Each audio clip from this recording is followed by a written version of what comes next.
All right. Hey, we have a nice tone this evening with a Toastmaster of our evening, so we're going to keep that spirit up. There's a lot of energy in this room, and this is good. This is not a lecture that what I'm going to do in the next 12 to 15 minutes. It is a workshop. It is interactive. So I'm going to ask questions. I'm going to look for information from you, ask you to provide feedback and your observations as we go through this. As the agenda says, this is out of the Successful Club and Leadership module. This is called Evaluate, Motivate. 12 to 15 minutes of it's designed for. I'm going to go off script a little bit because the script is actually very stiff. And the tone has been set. We're going to have fun, and I'm going to look for laughter too. Contests. What's happening on November 5th? Full conference. District conference, that's right, that's what Michael said. The district conference is set for November 5th. There are two contests that's going on that day. Humor speech and evaluation contest. The evaluations are important to this district and it's important to our members. Why is that? The Toastmasters like Arlene. She's going to give feedback in a couple of minutes here, probably about 30 minutes from now, on how she did on her icebreaker. We don't come to Toastmasters meetings to hang out with each other. Supposedly. Some of us do. We know there's an open bar here, and guys like Willie, you know they like to show up just to partake of the spirits. And some of us come here because they're looking to improve their communication skills or have other reasons. And that's what evaluations help them do. You've heard me say several times, speeches are one thing, but you need to get the feedback and evaluations on the other side.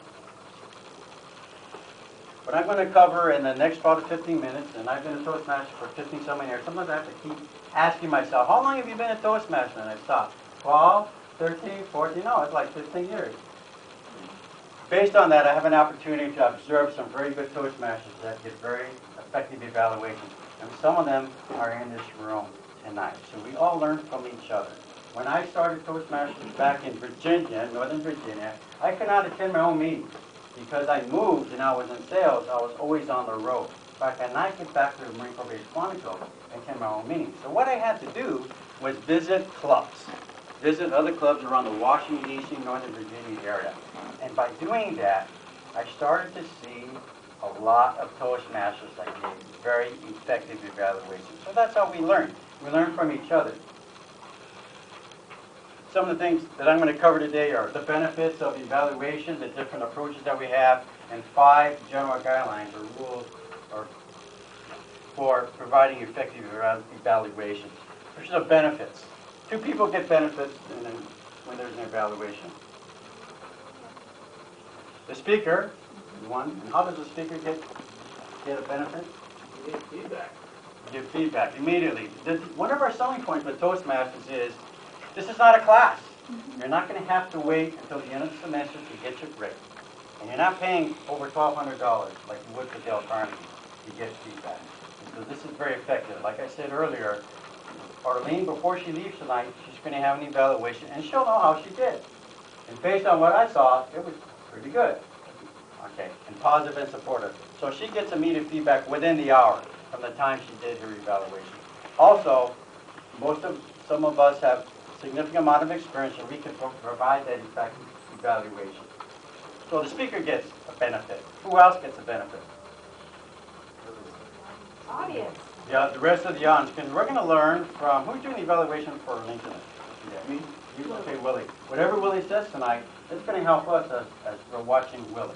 Also, so the other Toastmasters in evaluation. William is very good in evaluation based on his experience, but he's essentially going to have to give an impromptu presentation. He didn't prepare for this before he came to the meeting. So he has only a few minutes to start putting together notes. Those of us that have done evaluations, we know how this works. We have a few minutes to put together some notes. What am I going to say? I have, how long for an evaluation? 2 to 3 minutes. So it's not that long. Although some of us have a tendency to go past the 2 to 3 minute mark. Who has the record for the longest evaluation in Waikiki Toastmasters? No way. And how long is that? 7 minutes and 50 seconds. 17 minutes and 50 It was seconds? 7 minutes and Oh, 50 7. seconds. Sometimes the evaluator gets carried away and has a tendency to go past the 2 to 3 minute mark, but that's okay. The purpose is stay within the 2 to 3 minutes, provide that feedback, but again, the evaluator has to work on doing that. So we as evaluators, we get better at doing that. The more evaluations we do, the better we get. And I think some of us have experienced that. So the speaker, the evaluator, and the other Toastmasters in the room. Approaches. Most of us use the same type of approach in providing an evaluation. What's that? Sandwich method. Sandwich method. Is it a two-way conversation? No. No. Supposed to be. No. And when there is, sometimes that gets difficult, right? So you as the evaluator, you pretty much just deliver your 2 to 3 minute presentation on what you saw. So it's 2 to 3 minutes, very efficient, and not only just one person doing the evaluation, sometimes we do what's called a panel evaluation. For some of the Toastmasters in this room, we've seen this several times.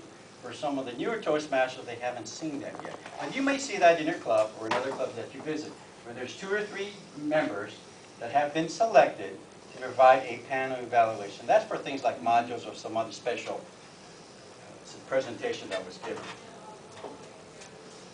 Evaluating effectively. This is the third part. There's 5 points that we generally cover from providing an effective evaluation. First of all, as an evaluator, what do you have to do when the person is giving the presentation? Listen, you have to pay attention. It sounds obvious, but sometimes it's very easy to get distracted.